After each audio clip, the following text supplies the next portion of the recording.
అలా ఈ దేశం లోపల మతాల పేరు మీద వస్త్ర వ్యాపారం పేరు మీద ఈ హిందువులను ఆగం చేయడానికి కొన్ని మతవాదులు వచ్చారు. సో వాడెవడో వచ్చి వాడు 3000 సైన్యాన్ని తెచ్చాడు. కానీ ఇక్కడ మూర్ఖులు మాత్రము 30,000 మంది తయారయ్యి మన మీదనే అరాచకాలు సృష్టించారు. వాళ్ళకి సపోర్ట్ చేస్తారు. వాళ్ళకి సపోర్ట్. ఇప్పుడు అదే కదా, ఇప్పుడు వీడెవడో మతం మారాడంటే దాని అర్థం ఏమిటి? వాడెవడికో సపోర్ట్ బ్రిటిష్ వాళ్ళకి సపోర్ట్ చేస్తున్నట్టే కదా, అంటే వాడికి ముంచట్టే ఆలోచన. మీకు అర్థమవుతుంది నేను చెప్పింది. ఇప్పుడు నువ్వు సాయిబాబాని మొక్కుతున్నావు అంటే అర్థం ఏంటి? నువ్వు గతంలో ఎవడికో నవాబు గుడ్డట్ లెక్క వాడి మొక్కుతున్నావు, వాడి దేవాలయం పెట్టి వాడికి అభిషేకాలు చేస్తున్నావు అంటే. ఆనాడు వీరబ్రహ్మేంద్ర స్వామికి ఆపోజిట్గా వచ్చినటువంటి పండిత వర్గం గురించి చెప్తా. పుష్పగిరి పీఠంలోకి వస్తే వడ్రంగి గురువు తుర్క శిష్యుడు అని అవహేళన చేసి బండి మీకెళ్ళి గుంజారు ఆయన. చెప్తే ఆయన ఒక శాపం పెట్టాడు.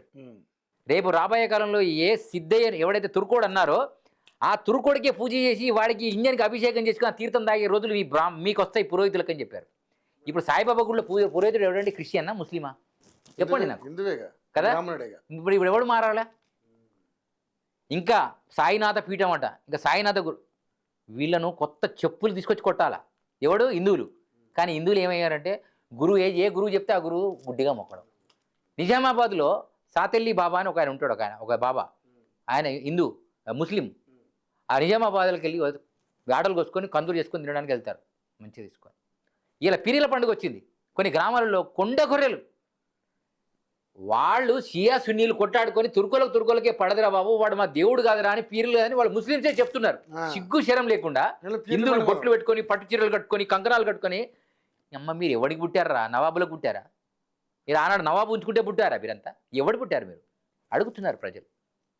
పీరీల కడిగి వాడికి కుడుకలు కూర్చోడం, దస్తీలు కట్టడం, ఇంకా విభూతి చదివించడం, ఇలాంటి సిగ్గు శరం లేని జాతువులు హిందువులలో ఇంకా పాడైనరు.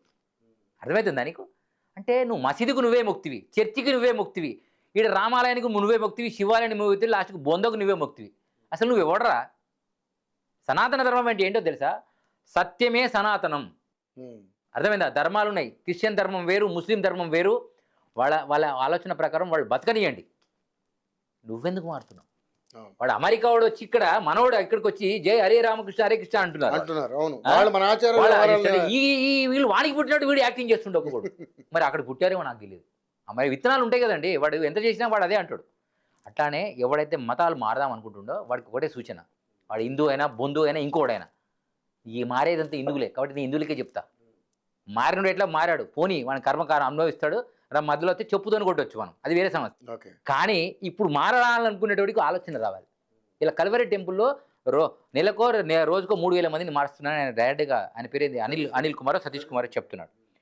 మరి పెద్ద పెద్ద గడ్డాలు మీసాలు పెంచి మంత్రాలు తంత్రాలు యజ్ఞాలు యాగాదులు చేసేటువంటి పెద్ద పెద్ద పీఠాధిపతులు గురువులు మరి ఎంతమంది మార్చగలిగారు? ఏం పీకేయాలని అడిగాడు. ఇప్పుడు ఇంతకుముందు ఒక ఆయన అడిగాడు, వీళ్ళంతా ఏం పీకుతున్నారు, గడ్డి పీకుతున్నారా అడిగాడు. నేను ఏమంటున్నానంటే మీరు మార్చండి రా అంటే వీడు మార్చాడు. వీడు పనికి మాలిన పొద్దంతా పురాణాలు పనికి మాలి చెప్పి ఎప్పుడు వీని భజన చేయించుడు, వీని రామాయణం వీని బిస్కుచ్చుకోవడం తప్ప, వీని ఆశ్రమాన్ని డెవలప్మెంట్ చేసుకోవడం తప్ప దేశం ఏడిపోతుంది, ధర్మం ఏడిపోతుంది, ఎందుకు మతాలు మారుతున్నారు, వీళ్ళు యాగం ఎందుకు అవుతున్నారు అనే జ్ఞానము ఎవరికి లేదు. ఉన్నోడంతా నీకు మంచి మంచి శిష్యులు, వాటితో పెద్ద చార్టెడ్ ఫ్లైట్ కొనుక్కొని శంషాబాద్ ఎయిర్పోర్ట్లో పెట్టుకుంటువి. పెద్ద పెద్ద స్వామీజీలకు ఆదిశంకరాచార్య పీఠం నుంచి 4 పీఠాలు. అయోధ్య రామమందిర నిర్మాణంలో విఐపిగా రమ్మంటే మా వెనకాల 20-25 మంది పీఠ శిష్యులు ఉంటారు, మాకు అంత పెద్ద ఆహ్వానం లేకపోతే మేము రావండి అని ఎవడు రాలే. ఫస్ట్ సమాధులు వీళ్ళకి కట్టాలి. అది కాదండి, 7000 మంది వివిధ సాంప్రదాయాలను క్రిస్టియన్స్ ముస్లిమ్స్ కూడా పిలిచారు అక్కడ అయోధ్య ట్రస్ట్. నీ పీఠం నుంచి 4 పిలిస్తే మీరు 4 కాకపోతే 4 పక్కన ఇంకొకరు శిష్యుని తెచ్చుకోండి, మీకు చేత కాకపోతే ముసలు అయితే. కానీ ఇటుపక్క 10 ఉంటే నాకు నిధులు వస్తుంది అంటే మీరు ఎవడరా పోయి అడుగుతున్నారు. ప్రజలు నన్ను అడిగారు చాలామంది, స్వామి మీరు వెళ్ళారు కదా అందరు వచ్చారంటే నేను ఒకటే చెప్పా, ఈ దేశం దరిద్రంలోకి వెళ్ళడానికి కారణము హిందువులలో ఉన్నటువంటి కొంతమంది గురువులు, కొంతమంది పండితులు, కొంతమంది పురోహితులు ఉన్నారు, కొంతమంది నపుంసకులు కూడా దీంట్లో తయారయ్యి ఈ ధర్మాన్ని అర్థం కాకుండా చేస్తూ ఉన్నారు. ఇప్పటికి కూడా హిందూ అని నమ్మి ఎవడైనా గురువు అని నమ్మితే నీకు ఆ మంత్రం చేస్తా ఈ మంత్రం చేస్తా, అరే మంత్రాలు తంత్రాలు లేవని చెప్పాడు వీరబ్రహ్మేంద్ర స్వామి. ఉంటే అది మానవ మంత్రము, అది మానవ తంత్రము, అది మానవ యంత్రము, మానవుడే మాధవుడు అని చెప్పాడు తెలుసా. స్నానమందు లేదు పానమందు లేదు మంత్రతంత్రంబున మహిమ లేదు, స్నానమందు లేదు పానమందు లేదు మంత్రతంత్రంబున మహిమ లేదు, గుణము కుదిరేనే నీ ఘనయోగి తానవును కాళికాంబహంస కాళికాంబ. ఏమన్నాడు? స్నానమందు లేదు, పానమందు లేదు. సర్వసంగ పరిత్యాగి అనేటువంటి సన్యాసి లేదా బ్రహ్మచారి లేదా అఘోర లేదా సాధువు సజ్జనుడు ఎవడైనా, మోక్ష మార్గాన్ని కాంక్షించే యోగి ఎవరైనా, వారికి స్నాన సంధ్యాదులతో పని లేదన్నాడు. నిత్యం భగవంతుని ఆరాధించేవాడికి మతాలతో, కులాలతో, ప్రాంతాలతో, భూమితో, జాగతో పని లేదన్నాడు. వాడు భగవంతుడు కనెక్ట్ అయి ఉండాలి అన్నారు. ఇంకొకటి ఏమన్నాడు తెలుసా? ఎప్పుడైతే యోగి కంటే ధన్యుడు ఉత్తమోత్తముడు అన్నాడు. అంటే ఇక్కడ పరుల కొరకు పాటు పడువాడు ధన్యుండు. ఈ శ్లోకం మీరు బాగా వినండి. పరుల కొరకు పాటు పడువాడు ధన్యుండు, పరము కొరకు పాటు పడును యోగి.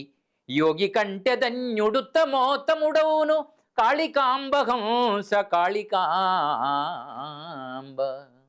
మళ్ళీ ఒకసారి శ్లోకం చెప్తా, బాగా వినండి. పరుల కొరకు పాటు పడువాడు ధన్యుండు, పరము కొరకు పాటు పడును యోగి. యోగి కంటే ధన్యుడు తమోత్తముడవును, కాళికాంబహంస కాళికాంబ. పరుల కోసం ఎవడైతే పాటు పడతాడో, అంటే వాడి శరీరాన్ని, వాడి తత్వాన్ని, వాడి ధర్మాన్ని ఎవడైతే పరుల కోసం ఉపయోగిస్తాడో, పాటు పడువాడు, ఆ పరుల కోసం పాటు పడేవాడు ధన్యుడట. పరము కొరకు పాటు పడును యోగి. పరము అంటే పరమాత్మను సాధించడం కోసం మోక్ష మార్గం కాంక్షించేవాడు యోగి అంట. పరుల కొరకు పాటు పడువాడు ధన్యుండు, పరము కొరకు పాటు పడును యోగి. యోగి కంటే ధన్యుడు తమోత్తముడవును. ఈ పరుల కోసం పడబడేవాడు ఉత్తముడు అన్నాడు కదా. యోగి కంటే ధన్యుడు ఉత్తమోత్తముడవును, కాళికాంబహంస కాళికాంబ. అంటే మానవ సేవయే మాధవ సేవ అన్నాడు. అర్థం చేసుకోండి. సో ఆ కోవలో మీరంతా ఉండాలి తప్ప కేవలం మతాలు, కులాలు, ప్రాంతాలు మారినంత మాత్రాన మీ గుణాలు మారవు అన్నాడు. అర్థమైందా? కులములోనొకండు గుణవంతుడుండినా,